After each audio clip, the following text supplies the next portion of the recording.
Air Transat announced today it is suspending the last of its U.S. flights for the summer season.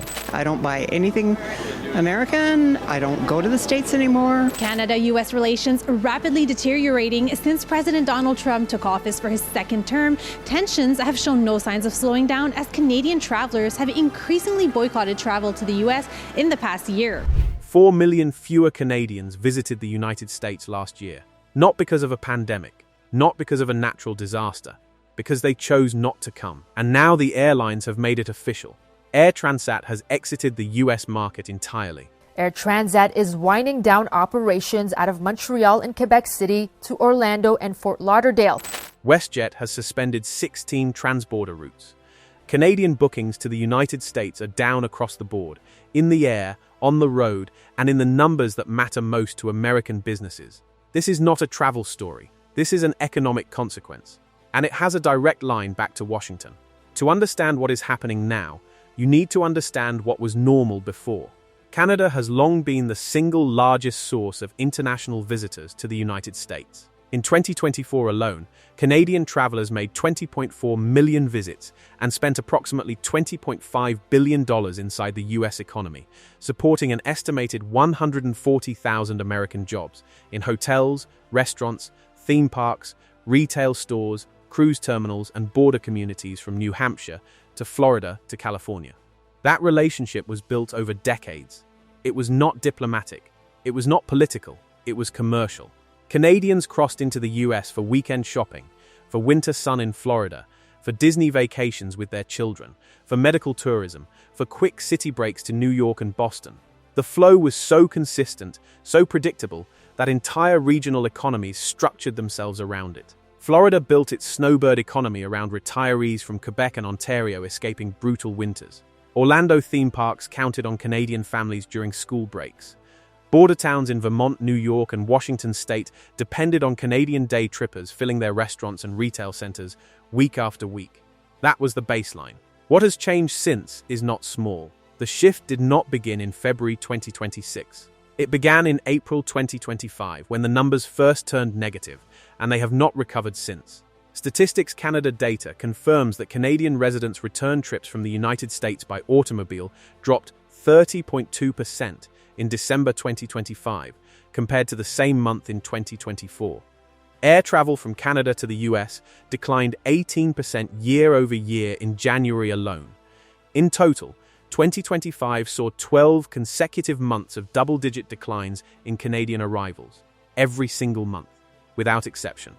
The US Travel Association now forecasts a 3.2% drop in total international tourism spending for 2025 compared to 2024, a loss of $5.7 billion, and it attributes that decline primarily to the disappearance of Canadian visitors, who historically represent 28% of all international arrivals to the United States.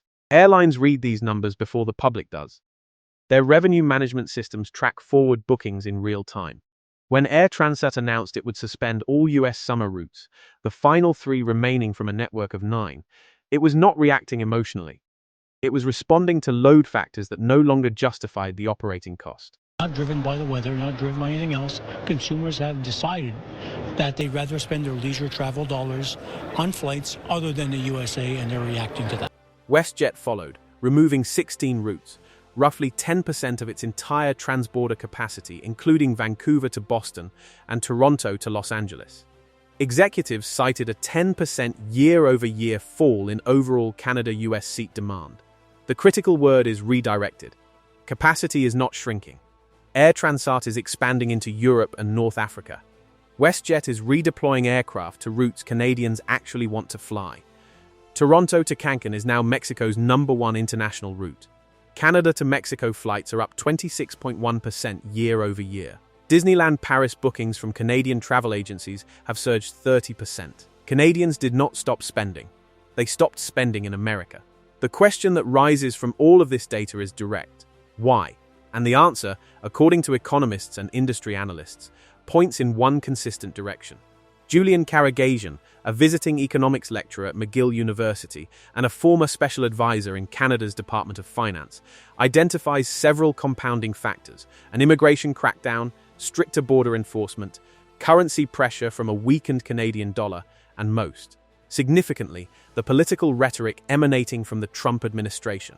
The threat of 25% tariffs on Canadian goods, public suggestions that Canada could become the 51st state, and a broader atmosphere of hostility in bilateral relations have combined to produce what analysts are now calling the Trump slump, a measurable, sustained withdrawal of Canadian economic engagement from the United States. A survey of over 2,000 Canadians found that 76% now say they are less likely to consider the US in their 2026 travel plans, a 29-point increase from the year prior. We usually spend our winters in Florida, but we haven't for 5 years. Yeah, there's no need to go there anymore. We can find warm places somewhere else. That is not a fringe reaction. That is a consumer majority making a deliberate choice. The consequences are visible at street level.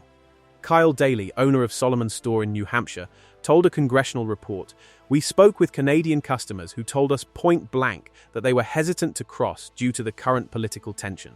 The joy of the shopping day trip has been replaced by anxiety over border enforcement and tariffs." In Florida and Arizona, Canadian snowbirds are not just skipping their annual visits. I'm going in République Dominicaine just to relax and change from the cold here and the stress. I'm going to Cancun and I'm going to treat myself to Valentine's. Reports indicate a rising number are selling their US properties entirely, withdrawing from local real estate markets, reducing healthcare expenditure, and ending seasonal plans that once underpinned entire regional economies. Las Vegas hotels have begun offering Canadian dollar parity deals as an incentive, a move that signals just how clearly the hospitality industry has received the message. The political dimension becomes harder to ignore when you compare the two sides of the border. While Canadian travel to the US is down sharply, American travel to Canada remained essentially flat in 2025, down only 0.5%. Domestic tourism inside Canada surged 10.9% in the second quarter of 2025 as Canadians redirected their leisure spending homeward. Canada's tourism sector simultaneously hit record highs from overseas visitors, compensating for the American drop. One country is pulling back, the other is not. That asymmetry is not coincidental. What makes this moment significant is not the anger behind it, it is the precision. Airline executives do not cut routes out of sentiment.